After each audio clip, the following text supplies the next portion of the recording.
Esther capítulo 5, versículo 9. Abra aí, por favor. Esther 5, 9.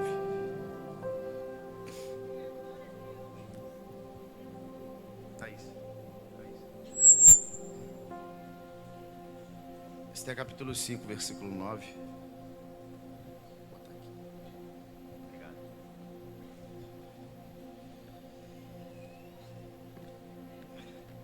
Diz assim: naquele dia, Amã saiu alegre e animado, mas ficou furioso ao encontrar Mardoqueu junto à porta do rei e ver que ele não se levantava e nem tremia diante dele. Porém, Amã se conteve e foi para casa. Depois mandou vir seus amigos e Zeres, sua mulher.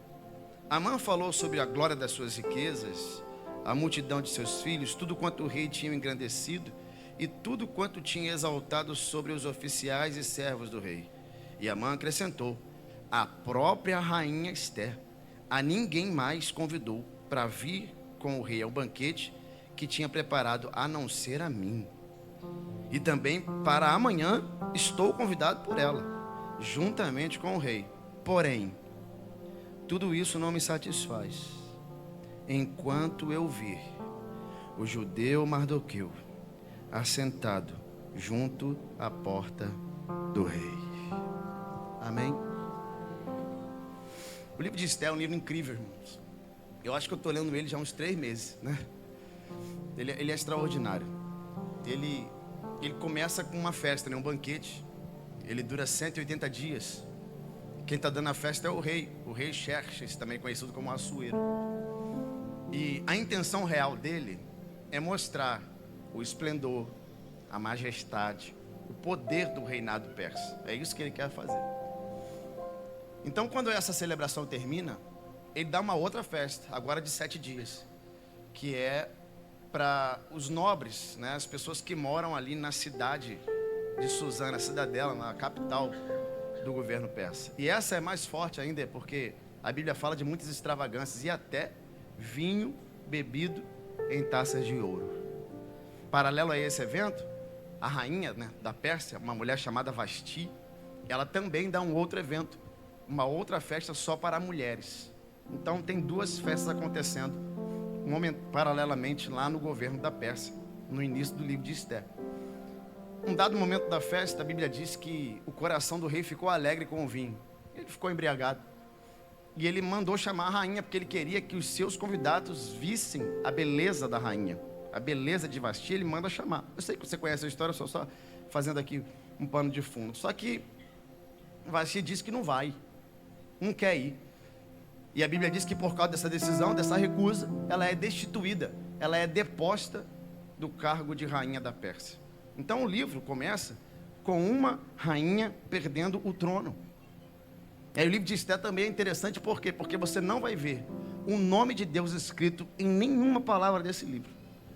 O livro de Esther não aparece o nome de Deus em nenhum momento na sua narrativa. Os historiadores dizem que é porque ele foi reescrito por um persa. E os persas não dariam glória a Deus, tirando glória dos seus próprios deuses. Então, omitiram o nome de Deus e reescreveram a história sem Deus estar lá. Sendo verdade isso ou não, a tentativa de não mencionar o nome de Deus não apaga a operação de Deus. Entenda isso aqui, você não lê o nome, mas você enxerga a mão. Eu quero começar pregando para alguém aqui te dizendo que os feitos de Deus não podem ser escondidos ou ignorados.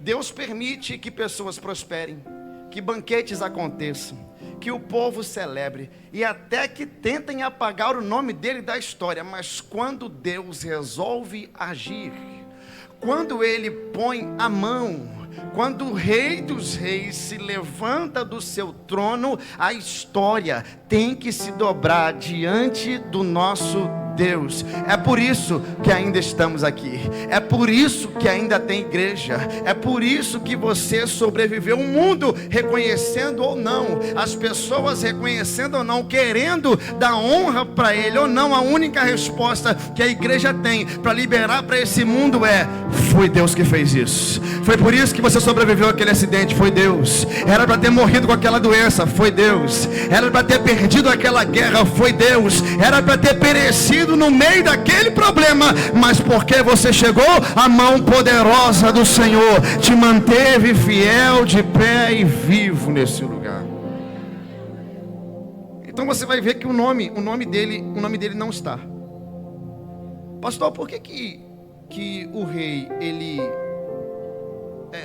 por que Vasti não atendeu ao rei? Eu não sei te responder. Pastor, por que o rei destituiu uma rainha sem nem sequer ouvir o que ela tinha para dizer? Também não sei te responder. Pastor, por que o rei, embriagado, ouviu o conselho de um homem e mandou a rainha embora? Eu não sei te responder. Mas uma coisa eu sei: tinha que ter um espaço para Esther entrar.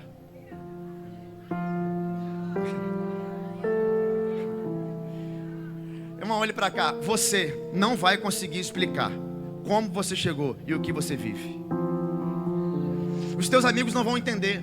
Os seus parentes também não vão entender. E nem você vai conseguir na íntegra entender e explicar tudo o que você vive e aonde você chegou. Mas de uma coisa eu sei: você vai viver todos os sonhos que Deus reservou para você. Promoções estarão disponíveis. Cargos ficarão vazios. Ei, pessoas vão te procurar para te abençoar. Você vai dizer: eu não sei como isso aconteceu, mas eu sei absolutamente quem fez. Foi o nosso Deus. Então escute, o livro ele gira em torno de um rei chamado Xerxes, um vilão chamado Amã, né? Uma rainha, um judeu chamado Mardoqueu, e uma rainha, uma menina, uma órfã de pai e mãe chamada Radassa, que teve o seu nome mudado para Esther, que significa estrela. Só a mão invisível e poderosa de Deus pode pegar uma órfã e transformar ela numa estrela, colocar ela no trono e usar ela como canal para a libertação de uma nação inteira. Só Deus faz isso, irmão. Amã era um agagita, a Bíblia diz. Eu estou preparando aqui para você entender onde eu vou chegar. Amã era uma agagita. Agagita, ele é descendente do rei Agag, né? Um rei que era amalequita. Aquele mesmo rei que Deus mandou matar e Saul falou: não mata. Samuel foi lá e matou. 1 Samuel capítulo 15. Então esse rei, ele é descendente de um grupo chamado Amalequitas, que são inimigos antigos de Israel. Amã também é um nobre. Na verdade, o mais importante dos nobres. Por que é mais importante, pastor? Porque é o único que tem um anel do rei. E quando ele passa, todas as pessoas se dobram diante de Amã. Só que a Bíblia diz que tem um judeu chamado Mardoqueu que não se dobra diante dele.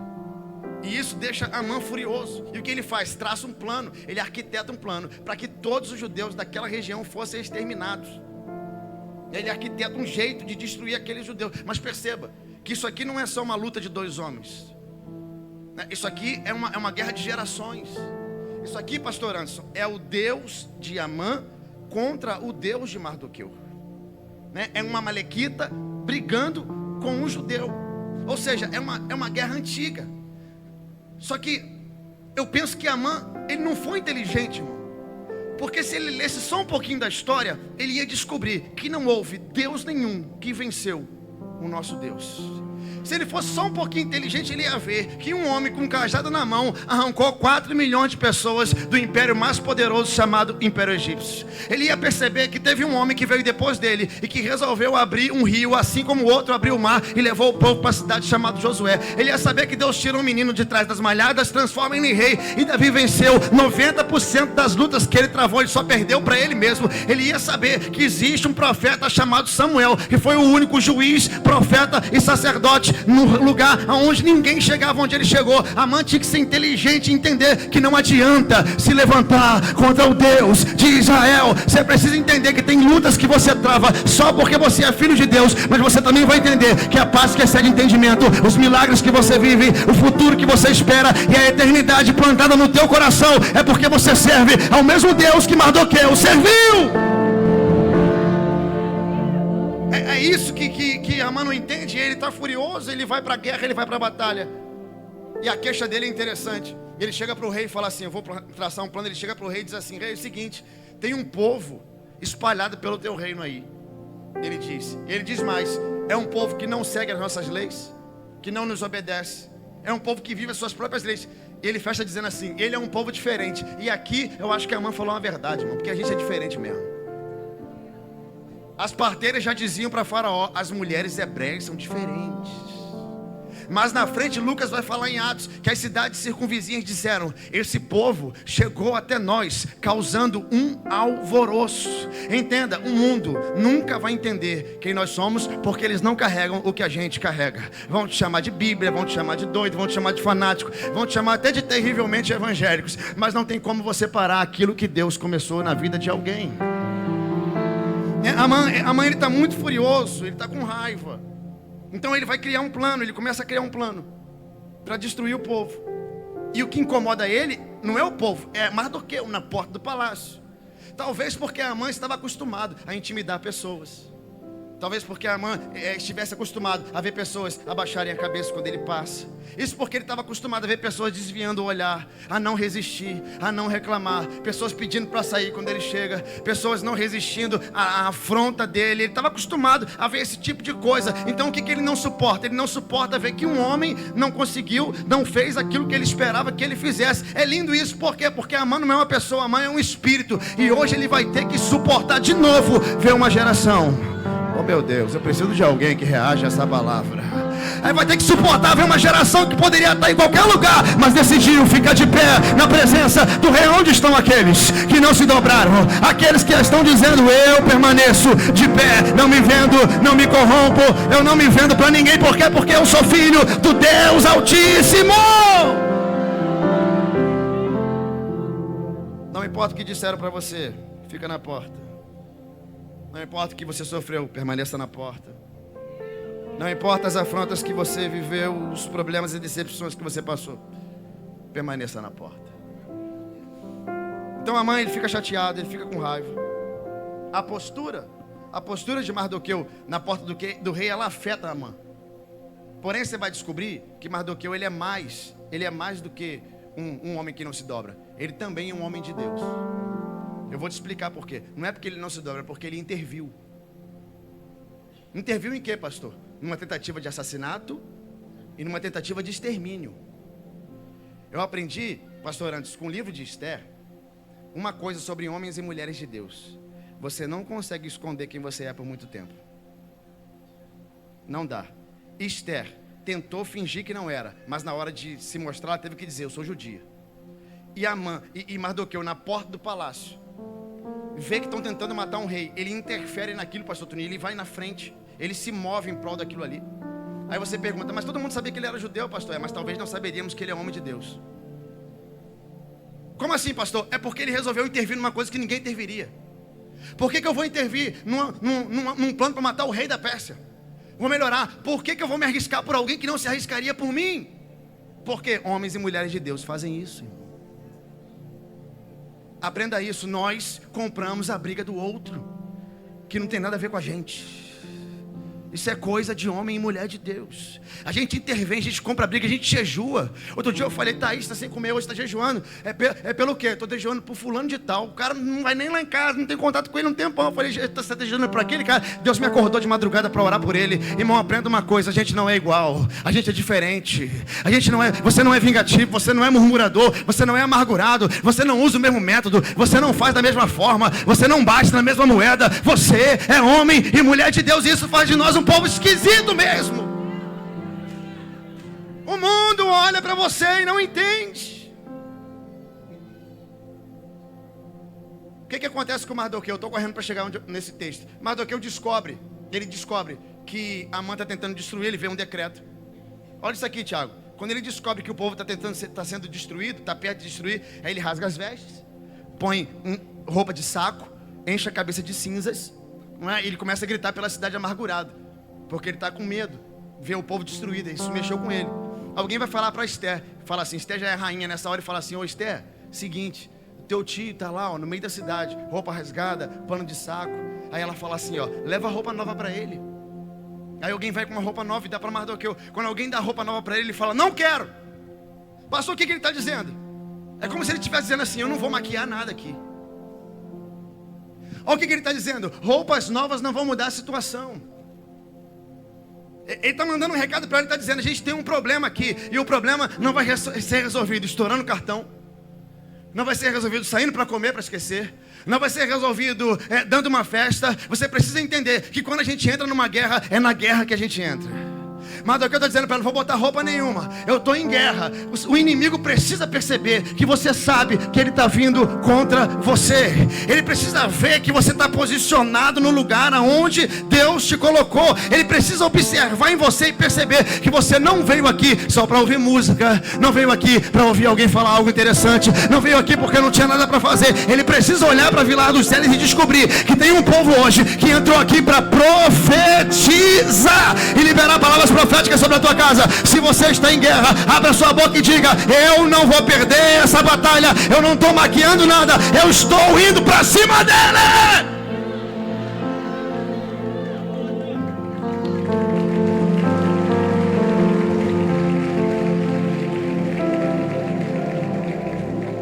Aí o que Mardoqueu faz? Manda um recado para Esther, diga para ela que eu não vou usar roupa nenhuma, que ela tem que fazer alguma coisa. A Esther manda um recado de volta para ele. Avisa para ele que eu não posso fazer nada, porque ninguém pode entrar na presença do rei. Tu pode ser o rei hoje? Gostou, né? Na última vez eu perguntei se ele podia ser o leproso. Ele falou, não. Agora eu falei, ele.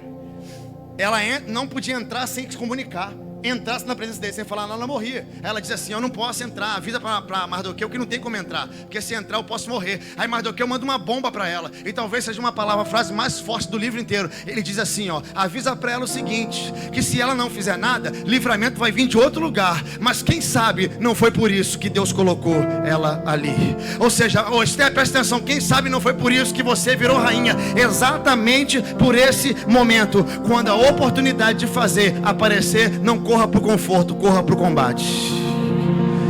Quando você tiver a oportunidade de fazer, não olhe para trás, olhe para frente, vá para cima. Quem sabe não foi por isso que você veio ao culto hoje? Quem sabe não foi por isso que Deus te colocou como coluna daquele lar?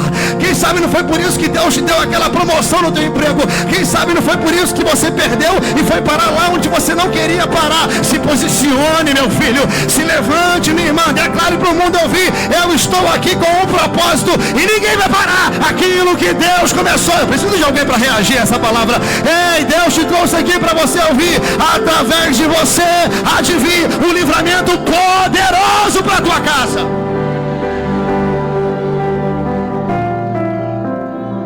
Ô irmão, eu lembro menino pregando para mim 3 anos, eu achando chato. Um dia que eu resolvi ir para a igreja com ele, eu me converti. Quando eu estava descendo a rua, uma voz falou comigo, Miguel, a partir de hoje na tua casa ninguém vai mais se matar, porque meu pai se matou, você sabe disso.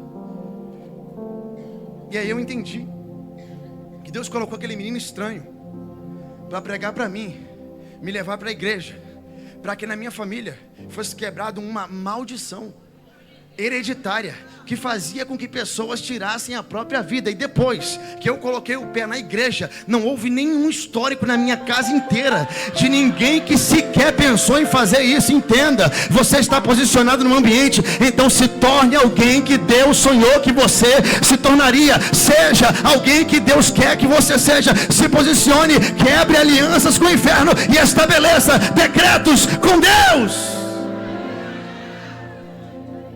Esther entende que tem que fazer alguma coisa. O que ela faz? Se posiciona. Ela se apresenta. Ela vai lá. Entra na presença do rei. E deixa de ser um símbolo de beleza para se tornar um símbolo de resistência. Ela deixa de ser uma das mulheres do rei para se tornar uma heroína da Bíblia. Ela deixa de ser alguém que ia ser só mais uma rainha na história para se tornar a salvadora da nação. Reaja, irmão. A palavra de ordem para a tua vida é reaja.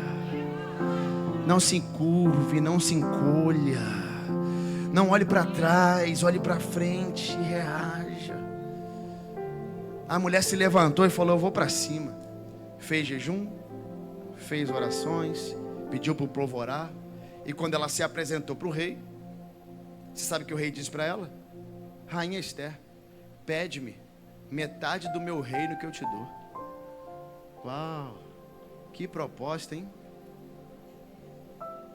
Você quer aprender uma coisa sobre propósito? Todas as vezes que você tiver um propósito, ele será alvo de propostas que parecerão maiores do que o propósito que você carrega. Irmão, metade do reino é muita coisa, viu? Que tentação, hein? De pegar aquilo e dizer assim: eu acho que eu vou querer isso mesmo. Só que desvios de propósitos podem vir disfarçados de propostas. Esther não quer metade do reino. Esther quer salvar sua casa, irmão. Esther não está querendo ficar milionária. Ela quer ver a sua família salva. Ele quer ver os seus irmãos longe da forca. Esther não está preocupada em ganhar na Mega Sena. Não está preocupada em aumentar o seu patrimônio. O que ela quer é ver o seu povo salvo. Não perca a sua fé. Não perca o seu foco. A sua família é mais importante do que qualquer valor, do que qualquer coisa que você possa receber. Não se venda, não se corrompa. Não desvie nem para a esquerda nem para a direita. Foque, como Paulo disse: eu estou focado, correndo a minha corrida, e o meu prêmio é o soberano Deus Jesus na minha vida. Entenda, você tem um propósito e nenhum dinheiro pode mudar aquilo que Deus te chamou para fazer. Ela não quer metade do reino, ela quer ver a sua casa restaurada. Então ela faz o quê? Dá um banquete. O banquete é poderoso. Ela chama o rei, ela chama Amã, ela chama os dois, não chama mais ninguém. Quando Amã vai para o banquete e participa, ele volta e é o texto que nós lemos aqui. Ele chega lá e diz assim: cara, eu participei de um banquete. Ele fala das suas riquezas, ele fala dos seus amigos, ele fala de como o rei honrou a ele. Ele fica alegre por tudo o que ele passou. Só que a Bíblia diz, Esther capítulo 5, versículo 9, que de repente, pastor Anderson, o semblante dele muda, o rosto dele muda, o semblante cai, e ele diz: mas nada disso me satisfaz enquanto eu olhar para aquela porta e ver o judeu Mardoqueu assentado nela. Olhe para cá, Satanás pode se alegrar hoje. Por quê? Pelas vidas que ele ceifou, pelos crimes que ele cometeu, pelas pessoas que ele enganou. Mas o semblante dele vai ter que cair e o rosto dele vai ter que mudar quando ele olhar para Vilar dos Teles e ver uma geração que decidiu não sair da porta do rei. Eu tenho uma palavra profética para começar a pregar para alguém aqui. Você está proibido hoje de virar as costas e ir embora. Está proibido de lavar suas redes. Está proibido de entrar numa caverna por causa de uma carta de Jezabel. Ei, você está proibido de pendurar suas harpas. Você foi chamado para um propósito e Satanás vai ter que se rasgar, porque eu estou de pé na porta do rei. Alguém pode me ajudar a adorar a ele?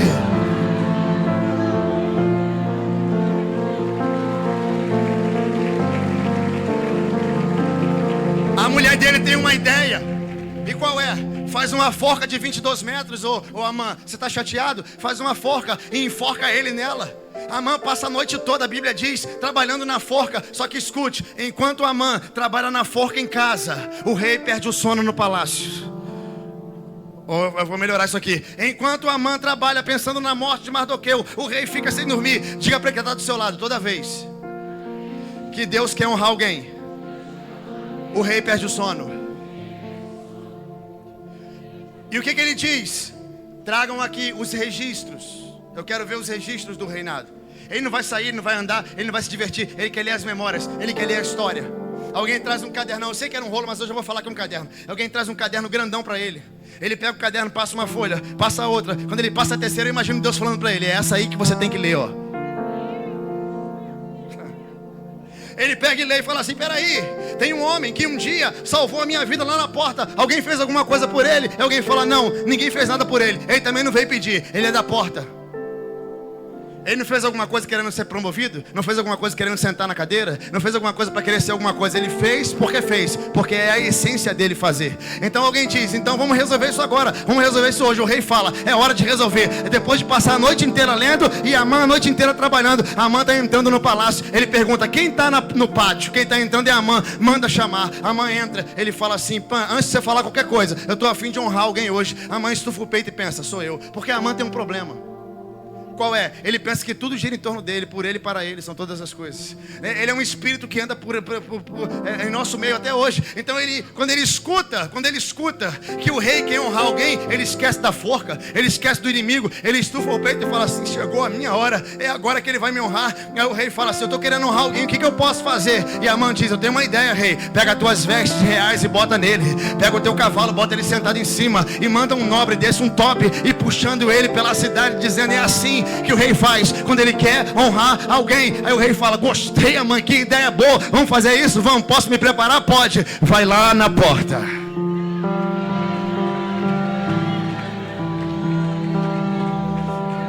Fazer o que na porta? Não estou entendendo, você vai entender. Mardoqueu está sentado lá, salvou minha vida, não pediu nada, mas o dia dele chegou. E é você que vai botar roupa, que vai botar ele no cavalo e que vai puxar. Porque quando Deus decide fazer, os teus amigos podem não querer, os teus parentes podem não querer, as pessoas podem discordar, mas se Deus quiser fazer, ninguém vai conseguir. Eu preciso de alguém que reaja a essa palavra. Quando o céu decreta, a terra obedece.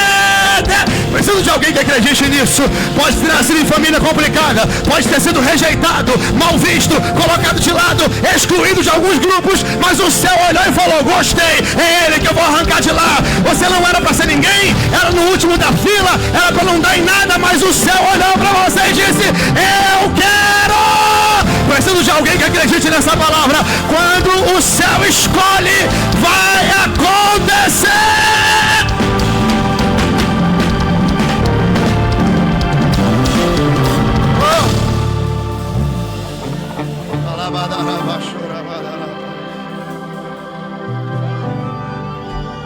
Não tem como impedir o que Deus começou na sua vida. Escute, Amã usa a roupa do rei, anda no cavalo do rei, coloca a coroa do rei, dá uma volta na cidade como sendo rei. Mas quando o evento acaba, ele sai dali e vai para a porta. O que isso quer dizer? Ele foi como se fosse, mas não era. Ele sabe exatamente quem ele é. Quando Deus te colocar lá em cima, agradeça. Diga obrigado, mas não esqueça de transferir para Ele. Quando alguém diz para mim: pastor, pregou demais, eu falo: valeu. Quando chego em casa, eu tranco a porta, entro pro quarto e digo: Senhor, me deram lá na igreja um negócio que não me pertence, é teu, eu tô aqui te devolvendo. Não esqueça de dar para Ele a honra, a glória. Quando Deus te colocar lá no topo e você falar: não tem mais como subir, aí você vai olhar para cima e vai dizer: mas tem alguém que sempre estará acima de mim. O Deus que me colocou aqui pode andar como rei, se vestir como rei, ser tratado como rei, mas o teu lugar sempre será na porta dele. O rei Davi, o mais top dos reis, abriu a boca no meio da angústia e falou: mas vale um dia nos teus atos. Eu prefiro estar na porta da tua casa do que nas tendas da iniquidade. O lugar mais alto que nós vamos chegar é na porta daquele que manda em tudo.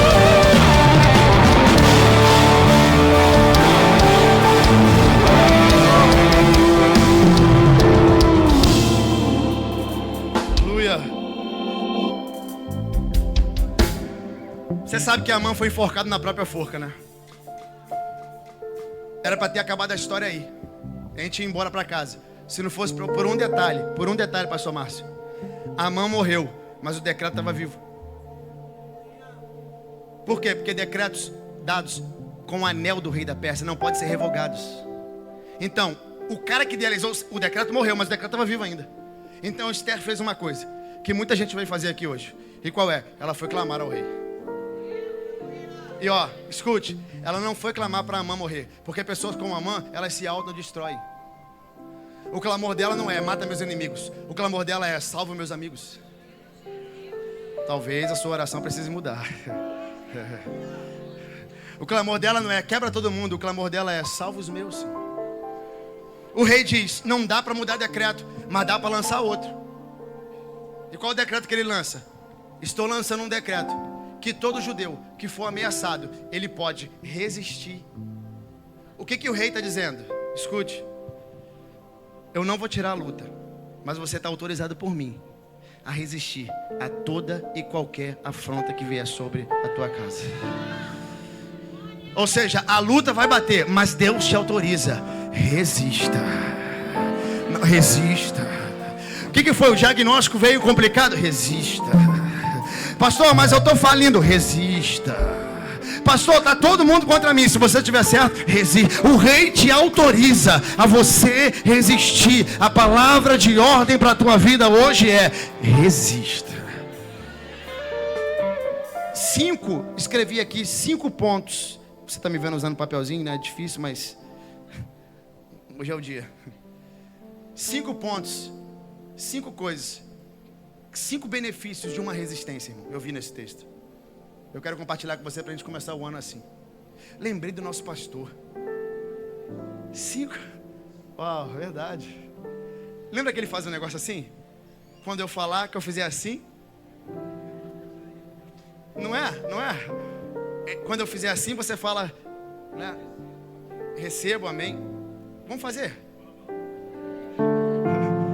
Meu Deus, ó meu filho.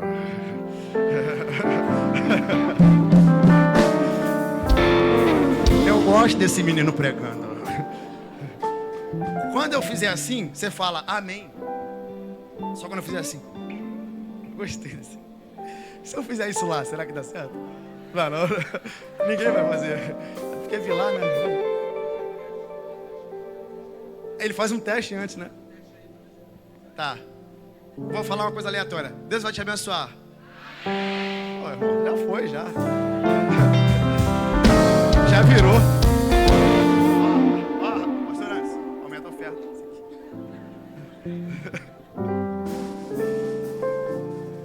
5 benefícios para você entender o que é uma resistência. Quando eles resistiram, a Bíblia diz que eles venceram todos os seus inimigos. Porque quem resiste vence. Não é sobre talento, é sobre resistência. A Bíblia diz que muitos judeus se converteram. Ou seja, houve uma convenção em massa. Porque a tua resistência vai impactar as pessoas que estão à tua volta. A Bíblia diz que o anel saiu da mão de Amã e foi para a mão de Mardoqueu. Porque quando você resiste, você confere autoridade. A Bíblia diz que a casa de Amã foi para Esther. Quando você resiste, você atrai o favor de Deus. A Bíblia diz que Amã que Mardoqueu se tornou grande, usou vestes reais, coroa de ouro, e as pessoas temiam olhar para ele, porque quando você resiste, Deus te promove. Será que tem alguém para acreditar nisso? Vai dar certo, vai ter autoridade, vai receber favor de Deus e ainda vai ser promovido. Preciso de alguém que acredite nessa palavra. A resistência faz você chegar.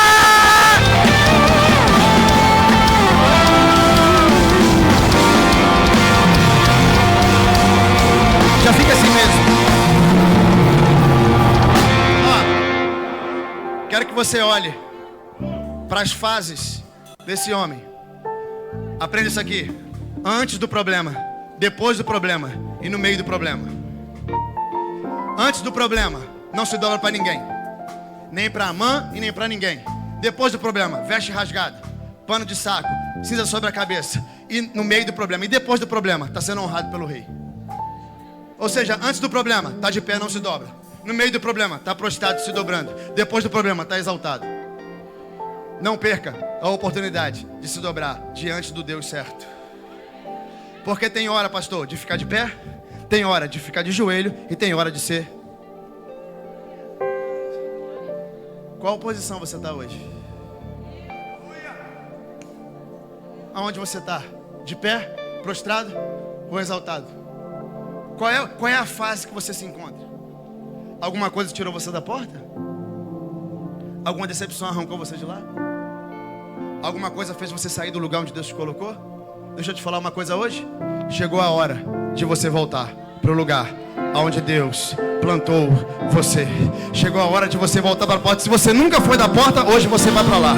Chegou a hora de você entender. Jesus disse: eu sou a porta, e ninguém passa pela salvação se não passar por mim. Davi disse: eu prefiro estar na porta do meu Deus do que nas tendas da iniquidade. A porta é o melhor lugar que Deus poderia te colocar. E não é na porta para fora, na porta para dentro. Porque quando aquele coxo estava na porta para fora, Pedro chegou, cheio do Espírito Santo, olhou para ele e falou: não tenho prata nem ouro, mas tenho o poder de tirar você da porta e colocar você para dentro. Ei, é na porta que o milagre acontece, é na porta que Deus realiza, é na porta que você evolui, é na porta que você vê a mão de Deus sobre a tua vida. Eu preciso de alguém para me ajudar a adorar a Ele. Só aqueles que amam estar de pé na porta do Rei. Erga as suas mãos aí.